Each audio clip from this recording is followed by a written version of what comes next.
Baik, untuk yang selanjutnya kita akan membahas tentang bagaimana cara mengestimasi rata-rata populasi tetap dengan menggunakan confidence interval. Di sini ingat, untuk rata-rata populasi kita simbolkan dengan mu. Dan dalam kasus ini berbeda dengan mengestimasi proporsi dari populasi. Di sini kita juga membutuhkan yang namanya standar deviasi. Ingat kemarin standar deviasi itu apa? Jarak rata-rata data dari rata-ratanya. Nah, pada kasus yang pertama, standar deviasi yang diketahui adalah standar deviasi dari populasi yang disimbolkan dengan sigma kecil. Dalam hal ini apa yang kita butuhkan? Yang pertama adalah sampel yang dipilih secara acak. Ini untuk menghindari bias dan sudah kita bahas sebelumnya. Kemudian standar deviasi dari populasi diasumsikan diketahui. Padahal di sini yang dicari adalah data populasi menggunakan data sampel. Tapi tetap saja standar deviasinya itu diasumsikan diketahui. Kemudian jumlah sampelnya harus lebih dari 30 atau populasinya terdistribusi dengan normal.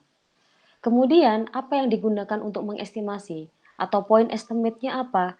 Karena yang dicari adalah rata-rata dari populasi, maka kita gunakan rata-rata dari sampel atau di sini adalah X bar. X bar digunakan untuk mengestimasi atau menjadi point estimate-nya mu. Nah, untuk akurasinya kita tetap menggunakan 3 significance level, yaitu 1%, 5%, dan 10%. Selanjutnya, untuk menghitung margin of error-nya, rumusnya hampir sama dengan ketika kita melakukan konstruksi atau menghitung confidence interval proporsi dari populasi. Yang sebelumnya untuk mencari confidence interval kita membutuhkan margin of error yang kita dapatkan dari mengalihkan critical value dikalikan dengan akar probabilitas sukses dikali dengan probabilitas gagal dibagi dengan sampel size-nya. Nah, untuk mencari margin of error pada perhitungan confidence interval untuk mengestimasi rata-rata populasi, maka di sini kita gunakan standar deviasi, bukan proporsi lagi. Sehingga untuk rumus dari margin of error-nya menjadi critical value dikalikan dengan standar deviasi populasi atau sigma kecil dibagi dengan akar N atau sample size-nya. Nah, sehingga di sini apa itu margin of error? Dia perbedaan maksimum antara rata-rata sampel dengan rata-rata populasi. Karena ingat sekali lagi, kita tidak pernah 100% yakin bahwa nilai sampel mencerminkan nilai populasi. Oleh karena itu kita bisa mendapatkan rumus untuk confidence interval untuk mengestimasi rata-rata populasinya. Lower bandnya adalah X bar dikurangi E atau rata-rata sampel dikurangi margin of error-nya. Dan untuk upper boundnya adalah X bar ditambah margin of error.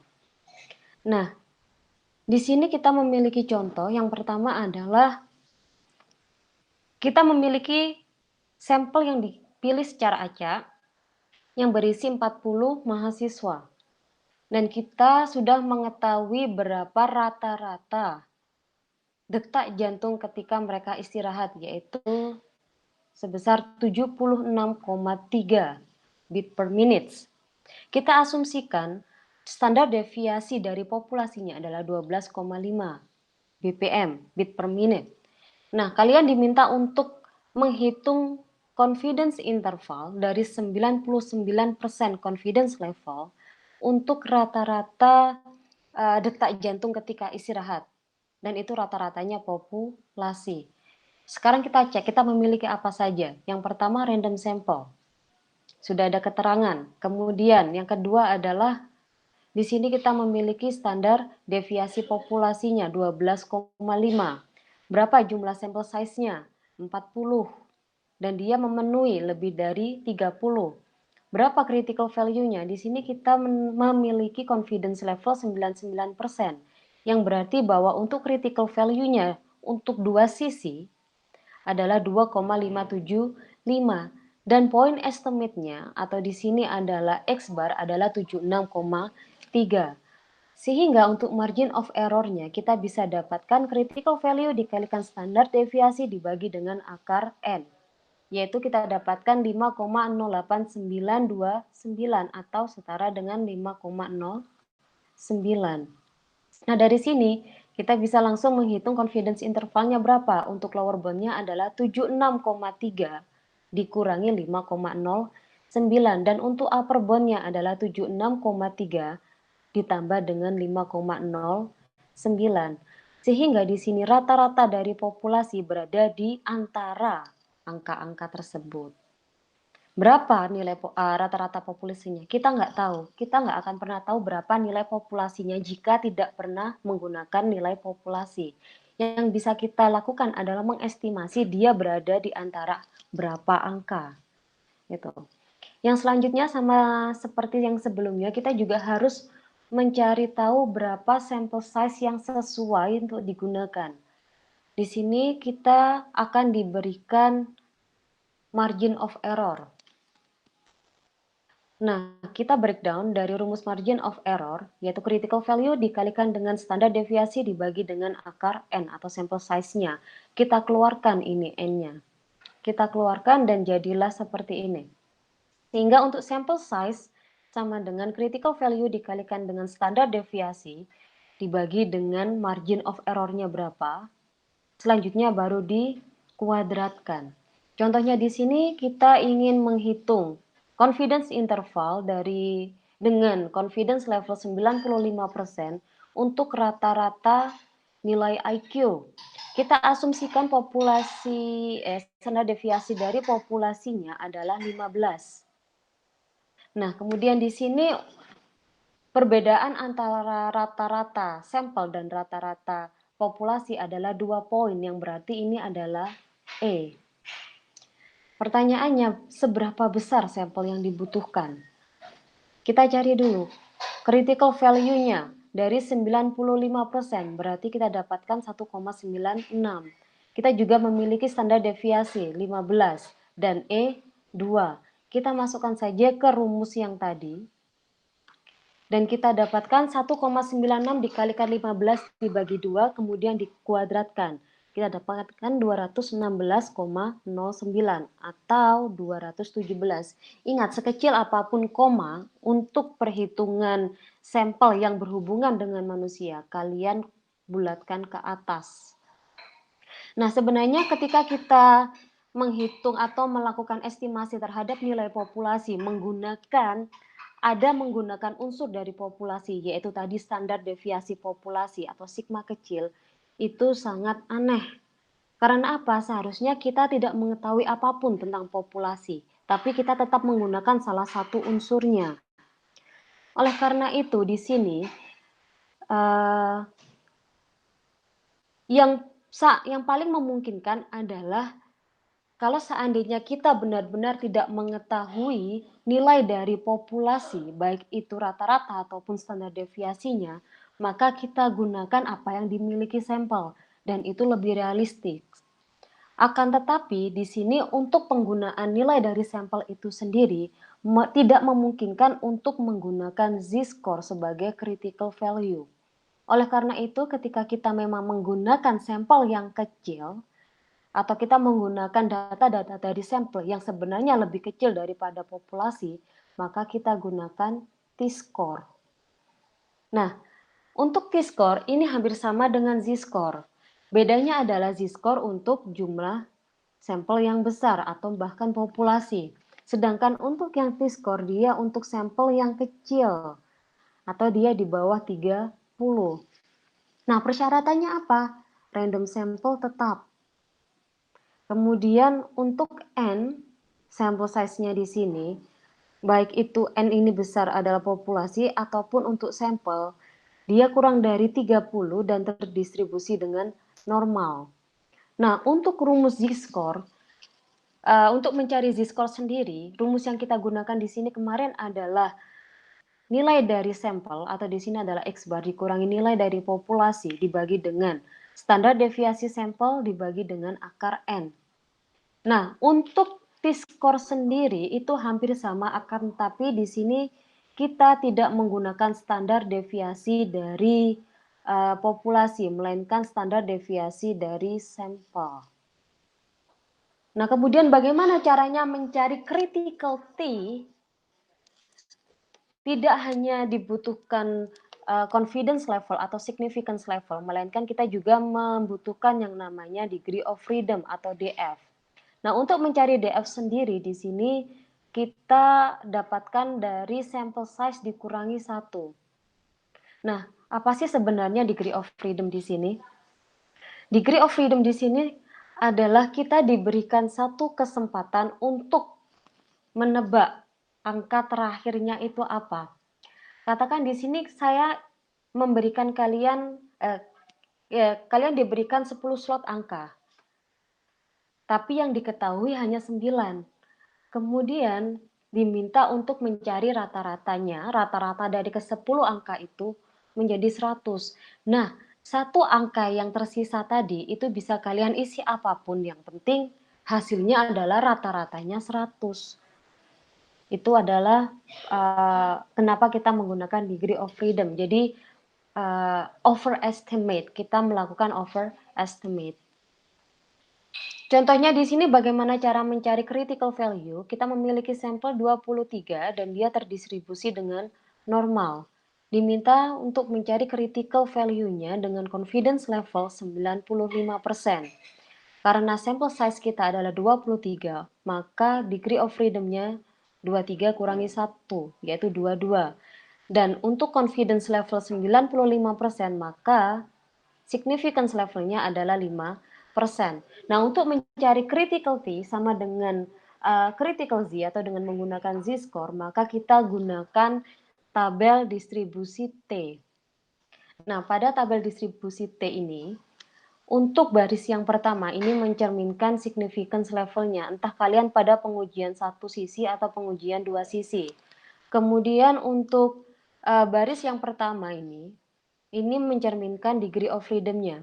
Tadi kita menggunakan confidence level 95% yang berarti significance levelnya adalah 5%, berarti dia berada di sini. Selanjutnya untuk degree of freedom 22 ada di sini. Nah, ini kita tarik garis. Kita tarik garis ke arah confidence levelnya. Sehingga kita dapatkan ini. 2,074. Ini adalah critical T-nya untuk confidence level 95%. Nah, kalau kalian perhatikan di sini, semakin besar degree of freedom-nya atau semakin besar sample size-nya, maka angkanya akan semakin kecil. T-score-nya semakin kecil, atau di sini yang paling kecil degree of freedom-nya memiliki T-score yang sangat besar. Nah, karena setiap perubahan pada sample size untuk kasus T-score T-score itu akan berubah seiring dengan perubahan sekecil apapun pada sample size, berbeda dengan Z-score. Kalau Z-score untuk penggunaan untuk penggunaan jumlah data yang sangat besar, maka dia akan berubah. Tapi kalau seandainya perubahan datanya itu kecil, maka dia tidak akan terpengaruh. Oleh karena itu di sini kalau kita lihat semakin besar sampel yang digunakan pada pengujian ini, maka nilainya akan semakin mendekati Z-score. Di sini 95% untuk confidence level 1,96. Ini jika kita menggunakan degree of freedom atau sample size yang besar. Gitu. Jadi apakah sama Z-score dan T-score? Berbeda, sangat berbeda. Ingat kalau T-score kalian membutuhkan jumlah sampel untuk mencarinya. Sedangkan Z-score itu tidak dipengaruhi. Nah, jumlah sampel yang dibutuhkan untuk mencari T-score itu tercermin pada degree of freedom.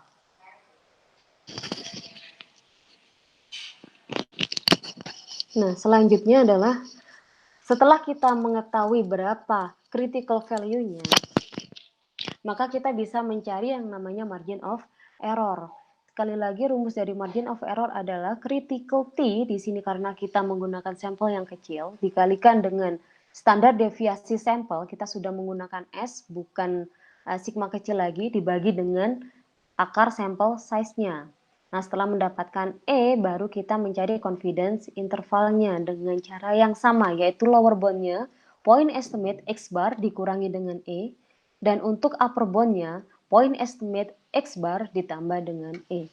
Contohnya di sini adalah kita diminta untuk menghitung confidence interval dengan confidence level 95% untuk rata-rata usia orang yang menolak promosi. Nah, kita memiliki sampel yang dipilih secara acak dan ada 23 orang di sana. Di mana rata-rata usia dari 23 orang tersebut adalah 47 dan standar deviasinya adalah 72. Nah, kita asumsikan bahwa sampel tersebut dari populasi yang terdistribusi dengan normal. Nah, kita memiliki N 23 dan degree of freedom, sehingga degree of freedom-nya adalah 22. Point estimate-nya atau X bar-nya adalah 47.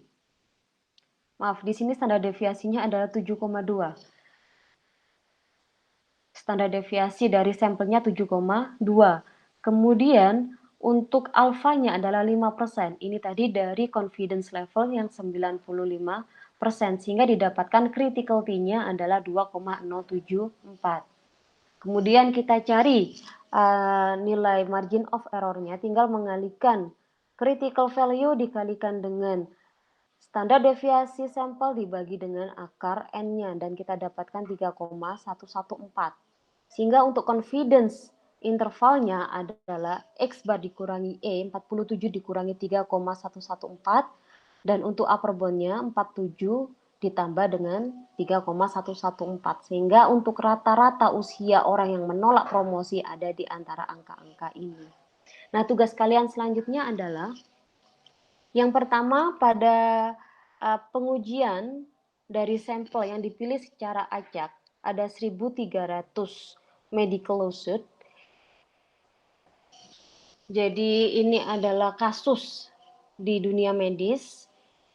400 diantaranya itu dia